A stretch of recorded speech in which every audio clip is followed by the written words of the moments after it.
President, I ask permission to speak up to 10 minutes.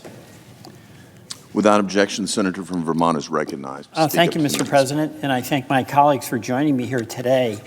I oppose Kash Patel and believe he is the dangerously wrong choice to serve as the director of FBI.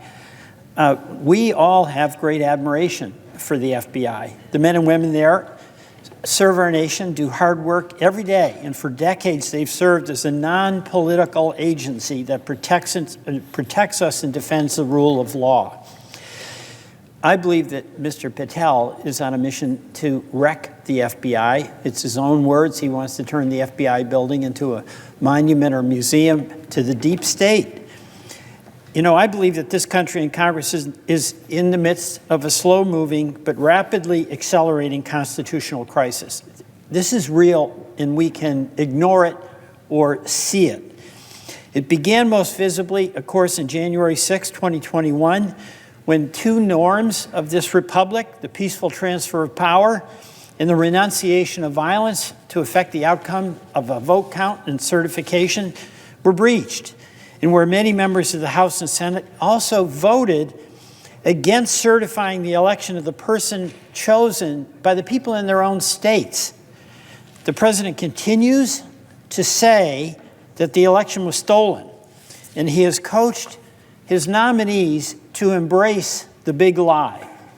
Mr. President, the first month of the Trump administration has shown a contempt for the Constitution, an acceptance of lawlessness that is dangerous to the future of our republic. President Trump's election denialism was only an early sign of his disregard for the norms and requirements of the Constitution.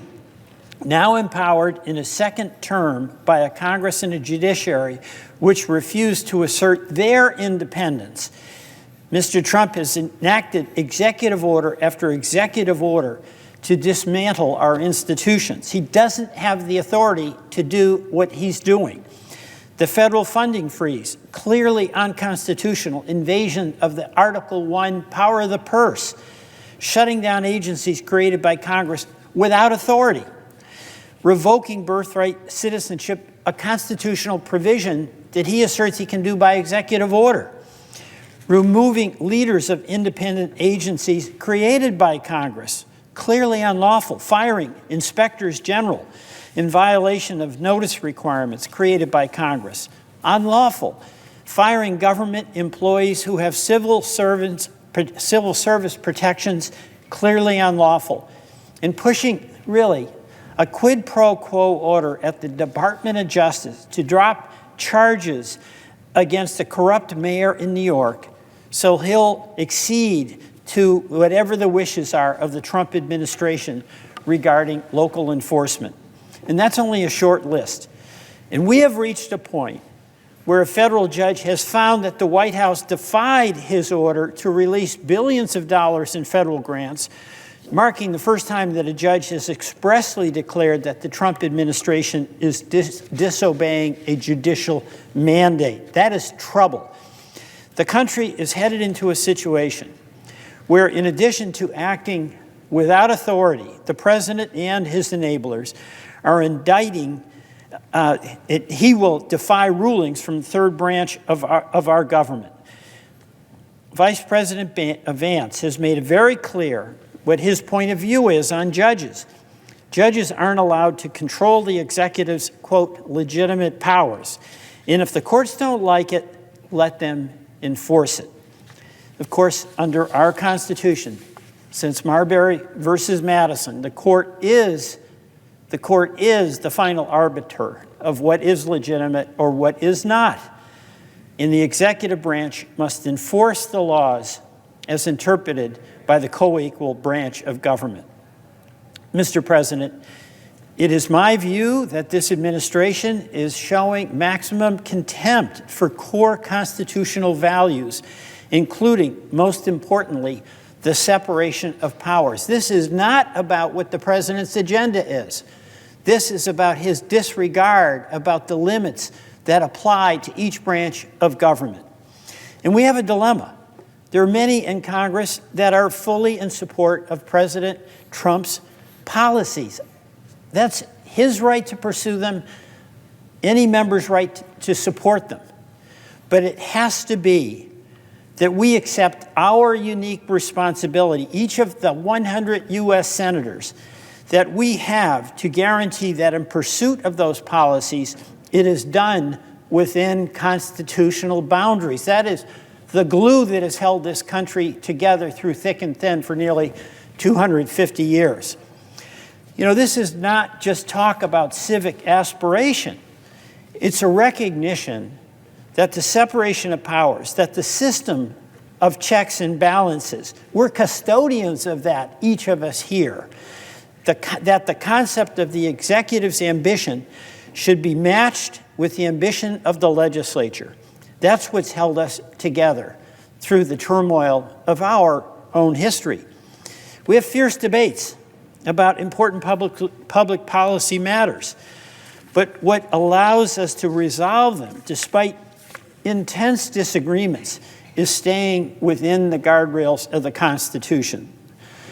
That process is being threatened directly and aggressively. The president's attack on our Constitution on January 6th has continued to this day. We've witnessed a renunciation of the decision that the American people made in the 2020 election by President Trump's nominees. Many of them who came before us, including Mr. Patel, were unable to simply say who won the 2020 election. They continued the Stop the Steal narrative even 4 years later. And now we have President Trump in his first month in office acting in ways that continues to challenge the constitutional order. I'm voting against Mr. Patel primarily, but not exclusively, because he's clearly an instrument in that effort to continue eroding the precepts of the Constitution on separation of powers. And I urge all my fellow senators, Republican and Democrats, to embrace the responsibility we have to assert our responsibility and authority as a co-equal branch. This is a difficult time, particularly for many of my esteemed colleagues on the Republican side. You may support, as I mentioned, the policies of the president, but we've got to take a look at how he is going about trying to implement them. That really matters. We are all custodians of the constitutional order. I'm regarding what President Trump has been doing in his first month in office as an illegal rampage. It's a rampage of illegality. He's showing a contempt for Congress and a contempt for the United States judiciary. Mr. Patel has signed on to that agenda. He isn't just someone who will be forced to participate in the president's campaign of retribution. He's an active participant. He's got his enemies list. We know this because his own words said what was the FBI doing planning January 6th for a year? No basis for that other than to set up the attack on the good men and women of the FBI. Mr. Patel is the one who created a list of deep state individuals. This is like Russia kind of stuff, half of whom are Republicans in the so-called deep state. And he called it nothing more than a cabal of government gangsters and allies. This is the department he's going to be leading, really. And he's the one who said thank you to President Trump for helping put so many government gangsters in their place. Mr. President, Mr. Patel is not the person to lead the FBI.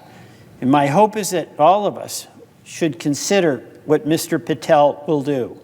He's going to use the power of the FBI to go after all those in government, those in the media, and those across the country he doesn't agree with. He cannot serve as the next director of the FBI. I yield back.